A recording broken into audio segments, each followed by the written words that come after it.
Everyone, आपका आपके YouTube channel make life happy with Ankita में बहुत बहुत स्वागत है।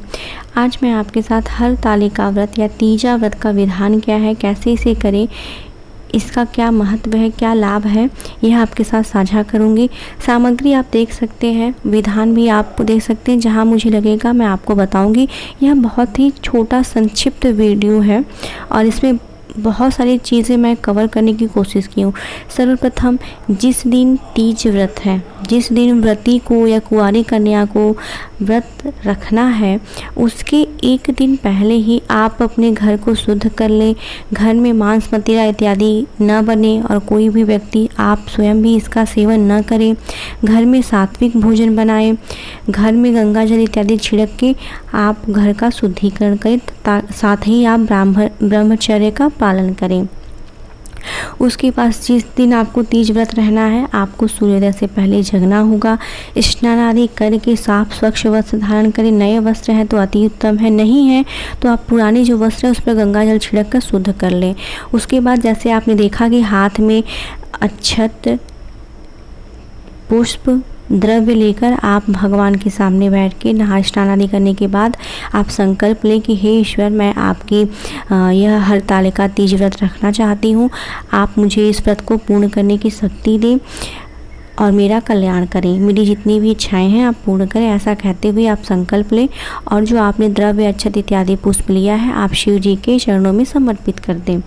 आप यह संकल्प संस्कृत में भी मंत्र के साथ ले सकती हैं, या आपका जो आपके यहाँ का क्षेत्रीय भाषा है, चाहे वो भोजपुरी हो, हिंदी हो, आप ले सकती हैं।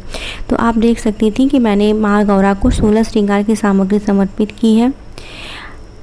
उसके साथ महादेव को जो सामग्री चढ़ती है वो सारी सामग्री आप देख सकती हैं।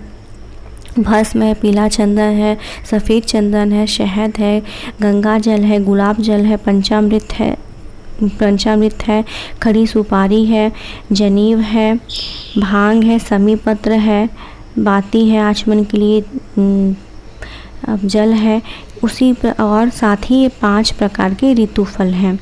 तो आप ये सब इकट्ठा कर लें। महादेव को समर्पित करने के लिए सफ़ेद रंग का वस्त्र चाहिए होता है। साथ ही आप पुष्प देख सकती हैं। माँ के लिए, गौरा माँ के लिए बतासे थे, बिल्वपत्र है, मंदार पुष्प है, धतूरे का पुष्प, मंदार पुष्प है, दूर्वा है और गुलाब के पंखुड़ियाँ हैं। साथ ही आप 2 नारियल लें, एक तो आप कलश पे रखें, दूसरा आप माँ को समर्पित करें। और यह मैंने काली मिट्टी से, जो बालू वाली काली मिट्टी होती है, उससे मैंने गौरा माँ का निर्माण किया है। तो आपने संकल्प ले लिया। फिर जैसे आप दैनिक पूजन करती हैं उस प्रकार आप दैनिक पूजन कर लें। फिर पूरे दिन आपको माँ गौरा और महादेव का नाम लेते हुए, भजन कीर्तन करते हुए प्रभु के कार्य में अपना पूरा दिन आपको व्यतीत करना है। झूठ नहीं बोलना है, क्रोध नहीं करना है, किसी को आप गलत शब्दों का प्रयोग नहीं करना है। इस तरह करके फिर आप पूरी पूजन सामग्री एक दिन पहले या जिस दिन आप पूजन करती हैं वो सारी सामग्री बना लें। भोजन इत्यादि बनाने के बाद अपनी रसोई को साफ़ करके माता के लिए आप प्रसाद बनाएं। गुझिया प्रसाद में आपके यहाँ जो परंपरा हो, आपके क्षेत्र में आपके परिवार की जो परंपरा हो, उसी परंपरा अनुसार आप माता पार्वती के लिए, महादेव के लिए भोग बनाएं। जैसे मैंने गुझिया बनाई है, हलवा पूड़ी बनाया है, लड्डू बनाया है, पंजीरी बनाया है, पेड़ा, पंचामृत और सूखे मेवे के साथ मैंने एक नारियल और बतासे रखे हैं। तो आप इस तरह से देख लें।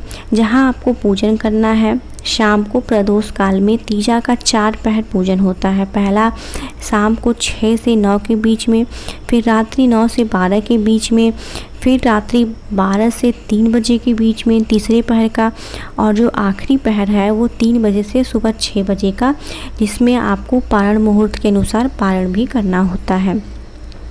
तो इसमें आपको क्या करना है कि आपको गंगा तट से, नदी तट से आपको काली मिट्टी, रेत वाली मिट्टी लाके गौरी और शिव जी का निर्माण करना होता है।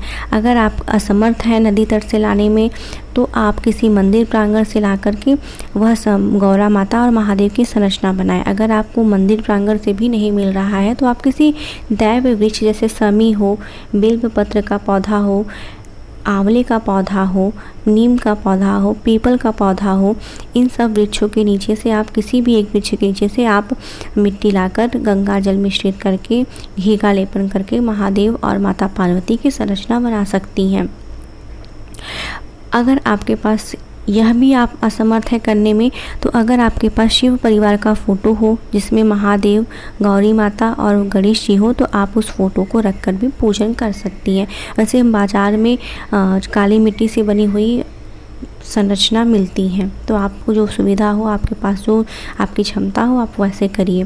फिर आपने ये सारा भोग बना लिया है, आप पूरे दिन नमः शिवाय करती रहीं, आपने पूरा भोग बना लिया। आप अब क्या करिए कि जहाँ आपको पूजन करना है वहाँ आप गंगा जल में थोड़ा सा गाय का गोबर मिश्रित करके वहाँ पर लेपन कर दें, या आपका ज़मीन है तो आप वहाँ पे फर्श है तो लेपन कर दें। अगर फर्श है मतलब टाइल्स वगैरह लगा है तो आप थोड़ा सा गंगा जल में गाय का गोबर मिश्रित करके वहाँ पे पोछा लगा दें, क्योंकि गाय का गोबर हमारे ग्रंथों में शुद्ध माना गया है। तो आप पोछा लगाकर साफ स्वच्छ आटे से वहाँ पर चौक पूरें। आपने देखा होगा मैंने चौक पूरा है सफ़ेद आटे से। उसके बाद अब आटे के बीचों बीच जहाँ आपने चौक पूरा है उसके बीचों बीच आप एक चौकी रखें, उसको उस चौकी के ऊपर लाल रंग का कपड़ा डालें, फैला दें। अब आप देख सकती हैं कि मैं कलश स्थापना के लिए अष्टकमल दल बना रही हूँ, तो आप अष्टकमल दल बनाएं। आपके पास गणेश जी की प्रतिमा हो तो आप गणेश जी की प्रतिमा से गणेश जी का आवाहन करें, पूजन करें। अगर आपके पास गणेश प्रतिमा नहीं है तो आप एक साबुत सुपारी लीजिए, उस पर आप कलेव यानी जो होता है रक्षा सूत्र बांधकर आप उन्हें गणेश जी की मान्यता देकर आप पूजा करें। कलश में आपको कलश पे स्वस्तिक बनाना होता है, चंदन लगाना होता है, मौली बांधना होता है, और कलश की पूजा करने के बाद आप उसमें जल भरें। जल भरने के बाद उसमें आप सिंदूर, अक्षत, द्रव्य, इलायची इत्यादि डालकर आम के 5, 7, 11 जैसे भी पल्लव आपको उपलब्ध हों आप कलश जल में डालकर उसके ऊपर श्रीफल को आपको कभी भी ऐसे ही नहीं रखना होता है। आप श्रीफल पे चंदन इत्यादि लगाकर, मौली बांधकर, या आपके पास लाल रंग का कोई वस्त्र हो तो उस वस्त्र से लपेटकर आप कलश के ऊपर श्रीफल रखें। अब आप देख सकती हैं कि मैंने कलश स्थापना कर ली है और मेरे पास मूर्ति है गणेश जी की, तो मुझे मौली सुपारी में नहीं बांधना है। और साथ ही इस पूजन में मंडप बनाने का विधान है, तो चूँकि मैं आपको पहले करके बता रही हूँ इससे मैंने मंडप नहीं बनाया है। आप केले के पत्तों से या स्तंभ से आप मंडप का निर्माण अवश्य करें जिस दिन आप तीजा व्रत रखती हैं। फिर आप गणेश जी की आवाहन करें। गणेश जी को आप पान के पत्ते को चंदन इत्यादि लगा के पूजन करके मौली में साबुत सुपारी या फिर आपके पास गणेश जी की प्रतिमा हो तो वो रखें, उन्हें स्नानादि कराएं, दीप चंदन लगाएं, वस्त्र पहनाएं, द्रव्य समर्पित करें। उन्हें मोदक आप बना सकती हैं तो मोदक समर्पित करें। मैं लड्डू चढ़ाऊंगी और पान का जो बीड़ा होता है वो साबुत सुपारी, वस्त्र इत्यादि आप चढ़ाकर धूप दीप दिखाकर गणेश जी की भजन आरती करें, जो कि हमारे ग्रंथों में वर्णित है। सर्वप्रथम गणेश जी के ही पूजन करें। भजन गाएं, मंत्र हैं उनके बहुत सारे आप कर सकती हैं। जैसे मैं आपके साथ एक छोटा सा भजन गाती हूँ, तो वो भजन इस प्रकार है। आओ आओ गौरी के लाल, गजानन मंगल करो। आओ आओ गौरी के लाल, गजानन मंगल करो। इस प्रकार आप कर सकती हैं। और सबको पता है कि यह जो तीजा व्रत है 24 घंटे का निर्जला निराहार रहना होता है, तो ये तो बताने की आवश्यकता मुझे नहीं लगता कि है, क्योंकि हर व्यक्ति, यह बहुत ही पावन पर्व है और बहुत ही बहुत ही एक्साइटेड होकर जो हमारी सुहागन औरतें हैं, चाहे वो कुंवारी करना है वो रहती हैं। तो इतना तो मुझे नहीं लगता कि इसका महत्व क्या है और इस व्रत को कैसे करते हैं बताना हो, क्योंकि तीजा व्रत हर घर में होता है और हर घर की महिलाएं निर्जला निराहार ही इस व्रत को करती हैं 24 घंटे। तो आप समझ सकती हैं तो उसके बाद आपको, जब आप गणेश जी की पूजा कर लें, तब आप महादेव का पूजन करें, महादेव का स्नान अभिषेक करें। अभिषेक आप जैसे जैसे मैं कर रही हूँ आप देख सकती हैं। थोड़ा मैं तीजा व्रत का महात्मा आपको और बता देती हूँ। तो तीजा व्रत जो कुंवारी कन्याएं व्रत इस व्रत को धारण करती हैं तो उन्हें इच्छित वर की प्राप्ति होती है। जैसा कि पार्वती जी अविवाहित थी और उन्होंने इच्छित वर महादेव को माना था, और उन्होंने घनघोर जंगल में जाकर रेत की जो संरचना होती शिवलिंग बनाकर महादेव का पूजन किया था, और महादेव ने माता पार्वती को पत्नी रूप में स्वीकार किया था। साथ ही जो विवाहित स्त्रियां हैं वह इस व्रत को करने से अखंड अचल सौभाग्य का वरदान प्राप्त करती हैं। इस व्रत को विधवा स्त्री भी कर सकती हैं, इसमें कोई रोक नहीं है। और इस तीजा व्रत का जो पूजन होता है वो 4 बार होता है, 4 पहर का पूजन होता है। तो आप पूरे दिन नैवेद्य इत्यादि बनाएं।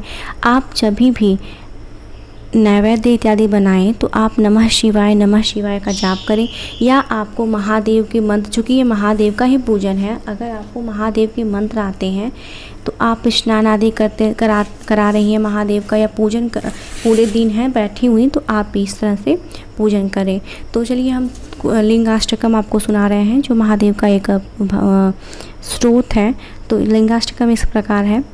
ब्रह्म मुरारी सुरार्चित लिंगम निर्मल भाषित शोभित लिंगम जन्मज दुःख विनाशक लिंगम तत्प्रणमामि सदा शिवलिंगम। उसके बाद आप शिव पंचाक्षर का स्रोत का पाठ करें, जो इस प्रकार है।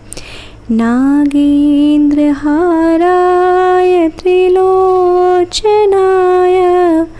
भस्मांगरागाय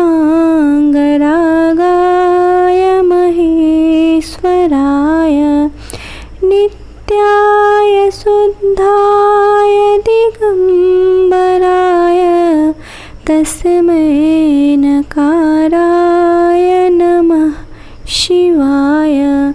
उसके बाद आप शिव रुद्राष्टकम का पाठ करें, जो इस प्रकार है।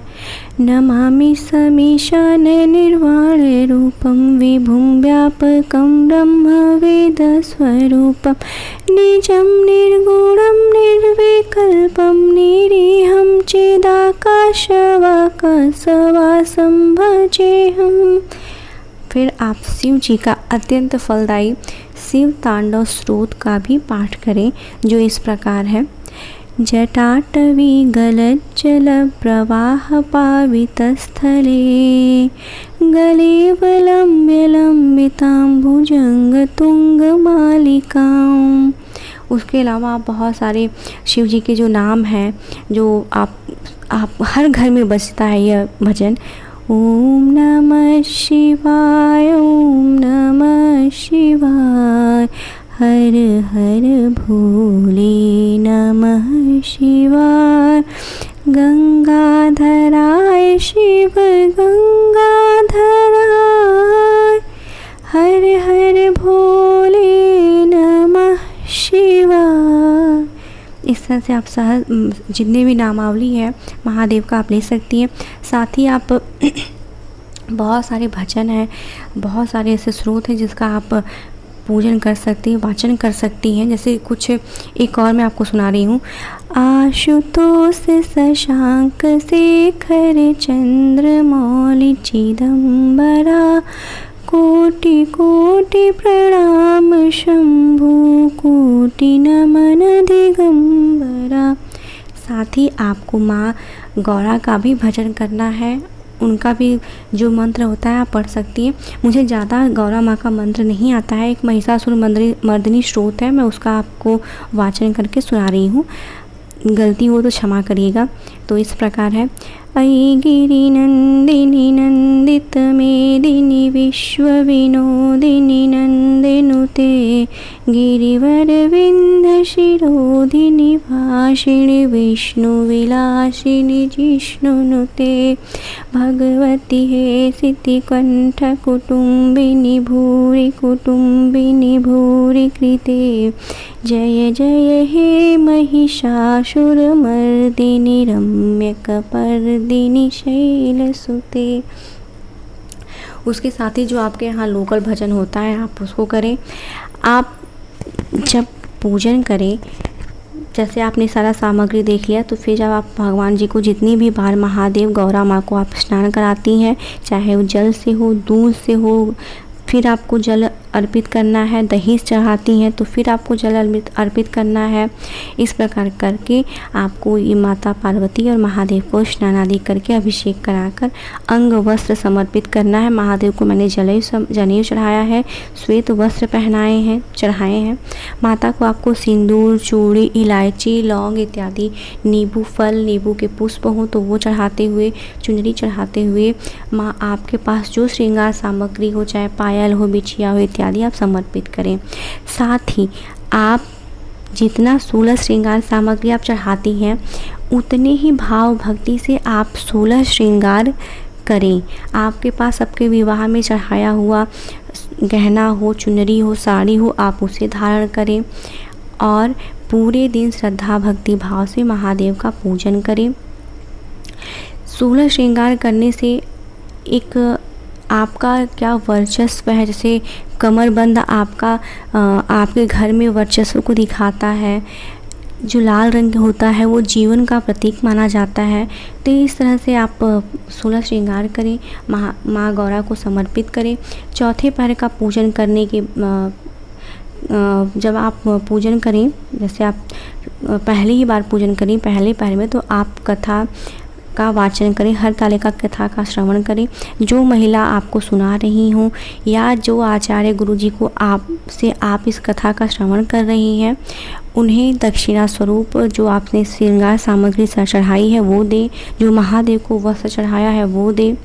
और आप यह भी ध्यान रखें कि जो श्रृंगार सामग्री आप चढ़ा रही हैं तो उनमें से 1-2 चूड़ी, सिंदूर निकाल कर आप अपने सिंदूर के डब्बे में रख लें। प्रसाद स्वरूप आपको ये सब रखना चाहिए।